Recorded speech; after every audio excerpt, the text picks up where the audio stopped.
Bonjour. Aujourd'hui est un autre jour.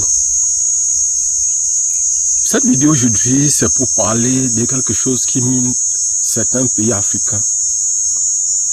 Il s'agit du phénomène de justice populaire. Je ne sais pas d'où vient ce genre de justice. La justice dans la rue.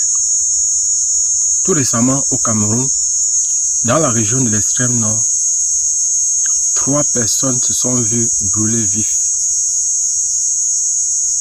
Je ne sais pas si ces personnes qui sont fait brûler, si ces personnes qui ont brûlé plutôt, sont encore des êtres humains. C'est-à-dire on a banalisé la vie, on a banalisé la mort. La vie n'est plus sacrée pour ces personnes-là. Mais sur quoi s'appuie-t-on pour faire poser des actes de ce genre-là? On entend dire, on pensait que c'était des bandits, on pensait que c'était des voleurs. Mais est-ce que la justice se trouve dans la rue? Déjà, je vais attirer l'attention des gens sur ce qui s'est passé. Vous savez, il y a eu beaucoup de mouvements dans la région de l'extrême nord, du nord et de l'Adamawa tout récemment. Souvenez-vous, j'ai même fait part de ça dans l'une de mes précédentes vidéos. Les pasteurs, c'est-à-dire les prêtres, les évêques de ces 3 régions sont sortis et ont dit que, ont prétendu que les personnes du Sud envoient les enfants au Canada, à l'étranger fréquenter, à l'étranger travailler, et que les enfants du Grand Nord sont abandonnés à eux-mêmes. Après ça, il y a eu des mouvements. Et avant ça, il y avait des mouvements, c'est-à-dire il y avait une partie des terres qui avait été récupérée pour augmenter le parc pour les animaux. Et maintenant, il y avait un autre problème, c'est que les populations de cette région-là, c'est comme s'il y avait un problème, parce que même le secrétaire général de la présidence est arrivé dans cette région-là, tout récemment même. Donc c'est comme si il y avait beaucoup de colère en l'air. Bon, je ne sais pas si toutes ces choses-là ont des liens. Je ne sais pas, je ne peux rien dire pour le moment, mais ce qu'on sait, c'est que l'assassinat, parce qu'il s'agit d'un assassinat prémédité, parce que ce n'est pas un acte qui est arrivé comme ça, peut-être qu'il y avait une bagarre, non. Les gens ont réfléchi, ils ont questionné les gens, ils les ont jugés, ils les ont tués. Il s'agit des assassinats. Et moi je crois que dans le fond, ces actes-là ne sont pas des actes anodins. Soit c'était la manifestation d'une colère, soit aussi c'est un règlement de compte politique.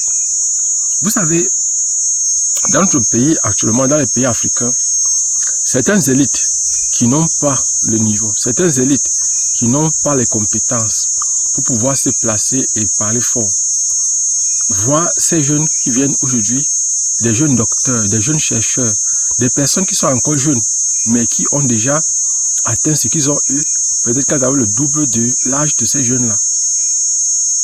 À 25 ans, 30 ans aujourd'hui, vous voyez les jeunes qui sont docteurs. Oh, les anciens docteurs, c'est à partir de 40, 45 ans qu'ils devenaient docteurs. Donc, il y a comme une jalousie dans l'air. Et moi, j'ai l'impression que cet acte-là, l'assassinat de ces 3 jeunes, était un acte peut-être, de règlement de compte. Parce que les élites de ces régions-là, les élites par exemple actuellement au niveau du Cameroun, déciment presque tous les jours. Les jeunes déciment tous les jours des potentiels candidats, des potentiels concurrents. D'autre part, je constatais aussi que dans la plupart des villages et des villes, certaines personnes, je ne sais pas si ce sont les forces de maintien de l'ordre en civil, s'ils sont des civils même, dans notre région, sur les mototaximans, je ne sais pas si ce sont des civils ou des militaires ou des policiers ou des... Je ne sais pas. Mais qui sont prêts à tuer, qui sont prêts à brûler. Et très souvent à brûler vif. À l'ouest, j'étais dernièrement, je suis allé rendre visite à mes ruches. Étant dans une voiture, j'ai entendu quelque chose d'horrible. Donc les gens parlaient à côté de moi, ils faisaient comprendre que il y avait un bandit qui était venu et qui voulait voler et qui est tombé dans le trou. La question que je leur ai posée, c'est que je leur ai salué et je leur ai demandé simplement, vous l'avez vu voler?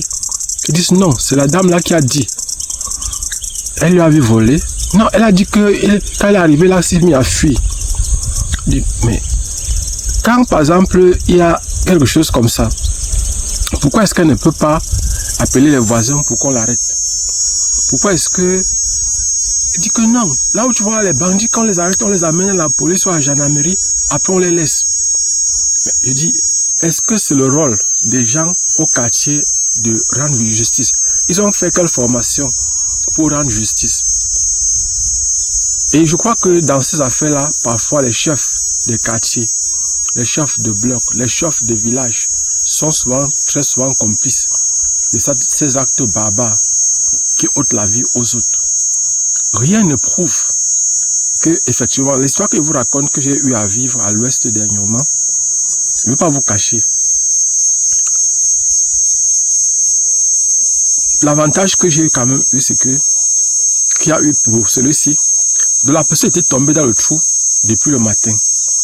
Et vous savez, à l'ouest, on passe souvent au champ. Donc, quand je dis le matin, c'est autour de 4 heures comme ça du matin. Et je crois autour de 6 heures comme ça, la personne était toujours là. Et je suivais donc comment les gens parlaient de ça autour de 16h, 17h. Heureusement, autour de 19h, j'ai entendu dire que la gendarmerie était arrivée sur les lieux et avait fait sortir la personne du trou. Et la personne a passé toute une journée. Et selon ce que les gens disaient dans la voiture, leur intention était de laisser la personne mourir avant de le retirer. Avant de la retirer, cette personne-là. Et franchement, je me suis demandé, est-ce que ce sont encore des êtres humains? Est-ce que ce sont des personnes qui accordent encore un sens à la vie?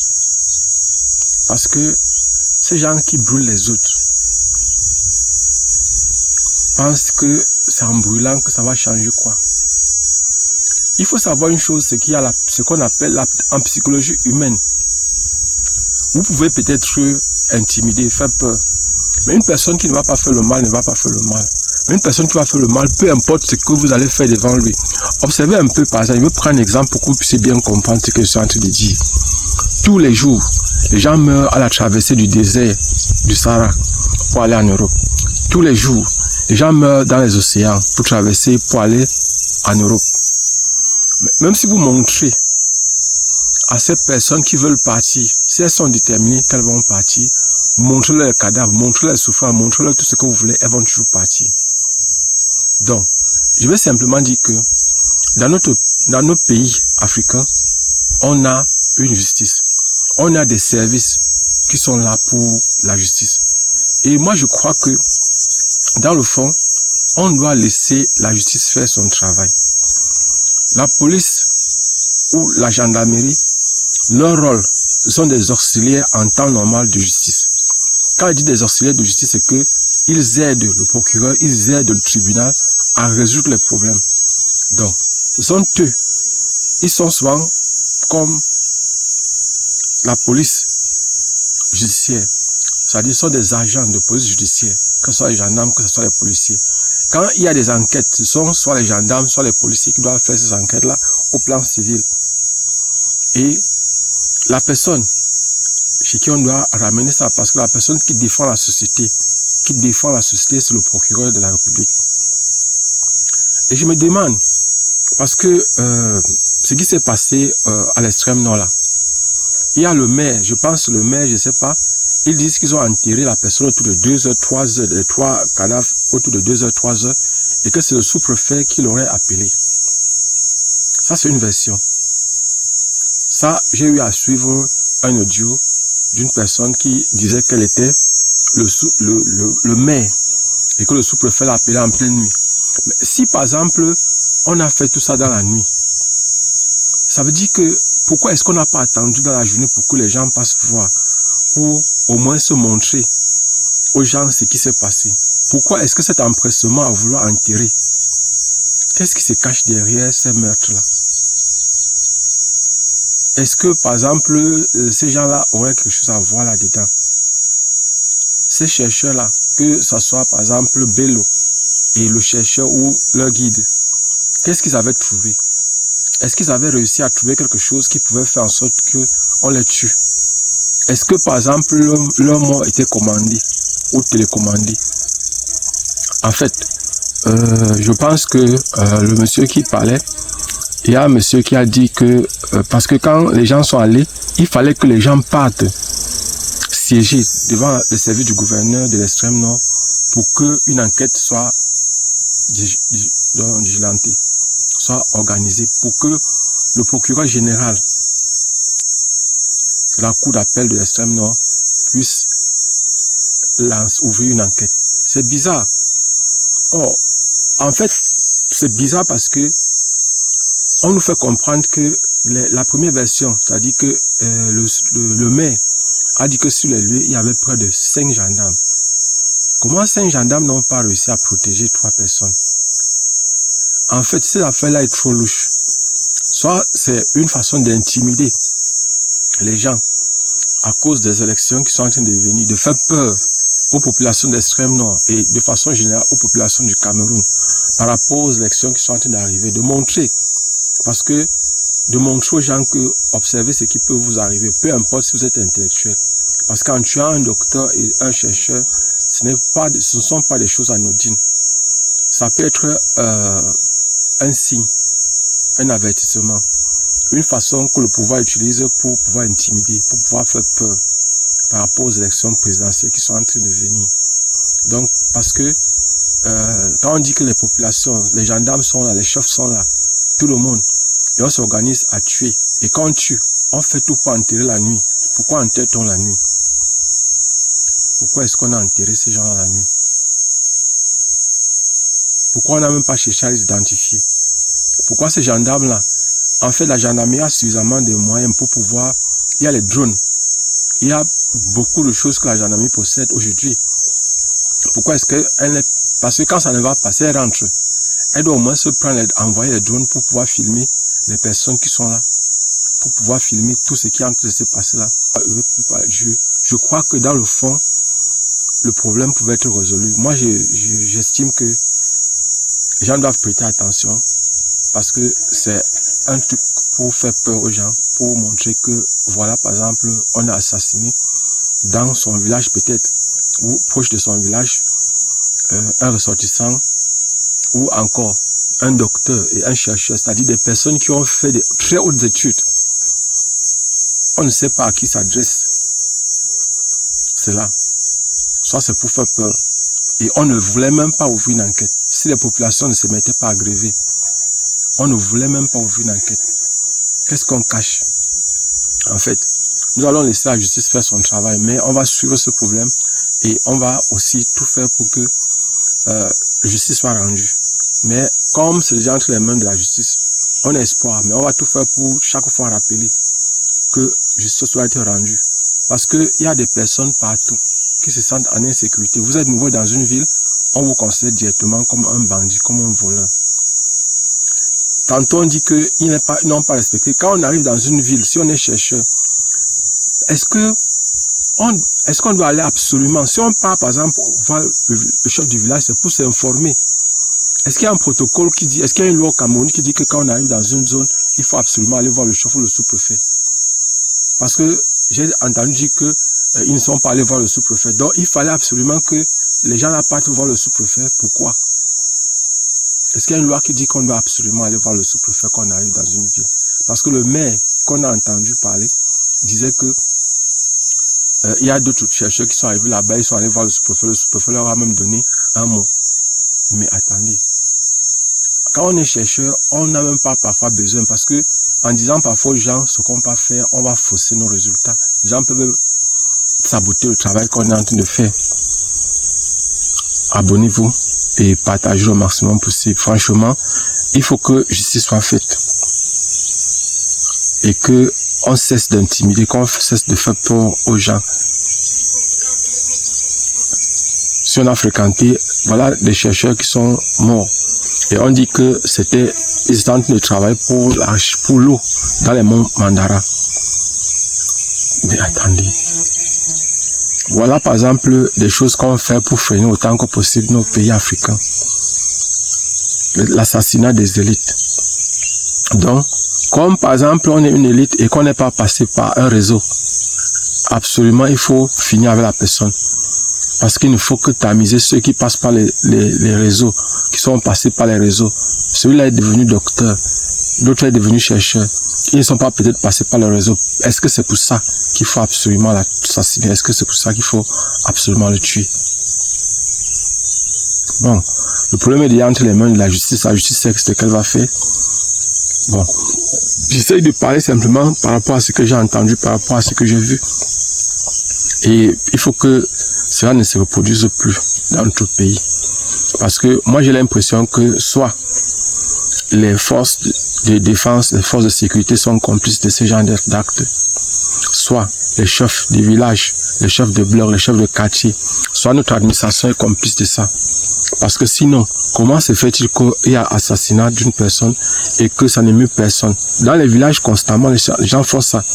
On brûle les gens parfois dans la nuit. On vient chercher les gens dans la nuit, on peut les brûler.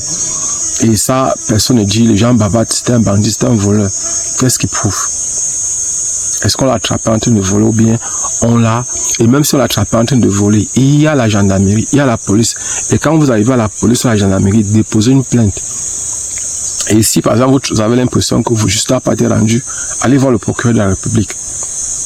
Si ça ne va pas, allez par exemple peut-être dans la région. Si par exemple au niveau du département ça ne va pas, allez dans la région, porter plainte. La région peut venir les chercher. Parce que il n'y a aucun président du tribunal qui aimerait, ou bien aucun procureur qui aimerait qu'on monte au-dessus de lui, qu'on montre qu'il a mal travaillé. Donc ça fait qu'il va tout faire pour bien faire son travail. Abonnez-vous et partagez. En fait, j'ai fait la vidéo là-dessus parce que mon souhait, c'est que ce genre de choses n'arrivent plus. C'est vrai, les gens vont me dire dans les commentaires, oh, ce sont des bandits, oh, ce sont des voleurs. Mais en fait, qu'est-ce qui prouve que ce sont des bandits? Qu'est-ce qui prouve que ce sont des voleurs? Pourquoi est-ce que ça ne peut pas être un règlement de compte politique? Pourquoi ça ne peut pas être, par exemple, simplement un règlement de compte? Parce que, est-ce qu'on l'avait volé? Qu'est-ce qu'il a volé? Je tiens à dire mes condoléances à la famille éprouvée, à la famille du docteur Bello, à la famille du chercheur, à la famille du guide. Franchement, c'est un acte que les gens ont posé. Et franchement, c'est inhumain ce qu'ils ont fait là. Et j'espère que ces gens qui ont fait ça vont payer. Et que la loi sera très dure avec ces personnes-là. Et que la justice va faire son travail. Et qu'elle va vraiment faire son travail. Et je crois aussi, je prie aussi pour que l'univers puisse régler le compte de ceux qui ont posé ce genre d'actes. C'est vrai, l'idéal c'est que ces gens-là changent. Mais il faut qu'ils comprennent que ce qu'ils ont fait est très mal. Et que même si c'est un règlement de compte politique, ou que par exemple ce sont les élites, moi je crois que l'univers doit leur montrer que ce qu'ils ont fait là, ou ce qu'ils sont en train de vouloir faire, ou ce qu'ils font d'habitude, n'est pas quelque chose de bien. C'est quelque chose de mauvais, c'est quelque chose de malsain. Est-ce que ces chercheurs-là, l'autre question qu'on va se poser, est-ce que ces chercheurs-là faisaient partie des grévistes, des personnes qui ont grévé dernièrement lorsqu'il fallait recruter les enseignants à Yaoundé? Vous avez vu, il y a des personnes qui ont grévé au ministère de l'enseignement supérieur. Est-ce que ces chercheurs-là faisaient partie? Est-ce que par exemple le docteur là faisait partie des gens qui devaient être recrutés ou ils avaient déjà été recrutés? Il y a autant de questions parce que si par exemple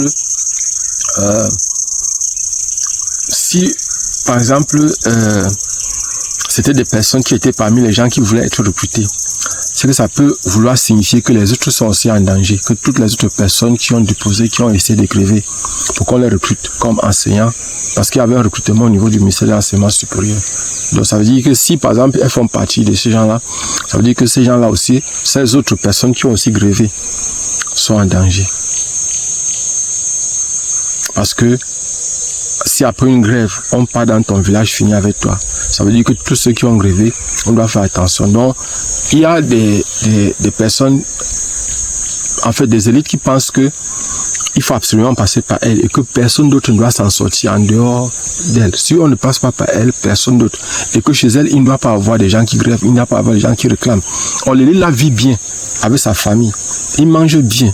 Il a la voiture, il a tout, il vit au frais de l'État. Mais il ne veut pas voir quelqu'un d'autre s'en sortir comme lui. Il veut que les autres souffrent et que lui soit bien. Donc personnellement, moi je crois que il faut que justice soit faite. Que les autorités prennent à bas le corps ce problème-là et que justice soit faite. Ouais, je voulais vous dire que en passant qu'il y a une nouvelle chaîne YouTube que j'ai créée.